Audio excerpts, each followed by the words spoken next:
Hidup ini indah, penuh warna, dan penuh cerita. Tapi seperti cuaca, hidup juga bisa berubah sewaktu-waktu. Kadang cerah, kadang datang badai. Kita tak pernah tahu apa yang akan terjadi besok. Kecelakaan, sakit mendadak, rumah terbakar, atau hal-hal lain yang tak kita harapkan. Tapi tenang, ada satu cara cerdas untuk bersiap menghadapi semua itu. Namanya asuransi. Asuransi itu ibarat payung. Kita membawanya bukan karena kita yakin akan turun hujan hari ini, tapi karena kita paham cuaca bisa berubah kapan saja. Begitu pula dengan hidup. Asuransi hadir sebagai perlindungan saat ketidakpastian datang. Secara sederhana, asuransi adalah sistem manajemen risiko.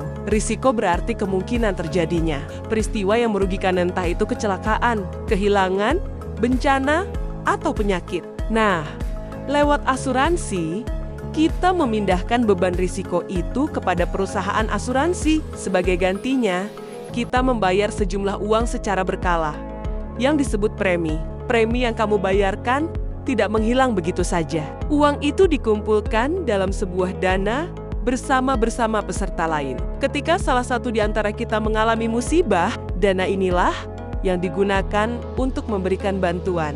Ini seperti bentuk gotong royong modern dengan teknologi, data, dan keadilan sebagai dasarnya. Di balik sistem ini, ada para profesional yang disebut aktuaris. Mereka adalah ahli matematika dan statistik yang menghitung seberapa besar risiko yang dimiliki setiap orang dan berapa premi yang adil untuk menanggung risiko tersebut. Dengan hitungan yang cermat, sistem asuransi bisa berjalan sehat dan berkelanjutan untuk semua. Asuransi bukan hanya soal uang, ini tentang perlindungan terhadap masa depan.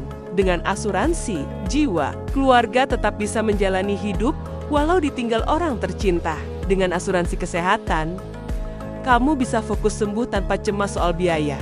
Dengan asuransi kendaraan atau rumah, kamu bisa kembali berdiri setelah musibah datang. Asuransi bukan soal rasa takut, tapi soal kesiapan. Karena dalam hidup, kita tidak bisa menghindari risiko, tapi kita bisa memilih untuk mengelolanya dengan cerdas, dengan tenang, dan dengan hati yang siap menghadapi masa depan. Jadi, sudahkah kamu punya payungmu sendiri?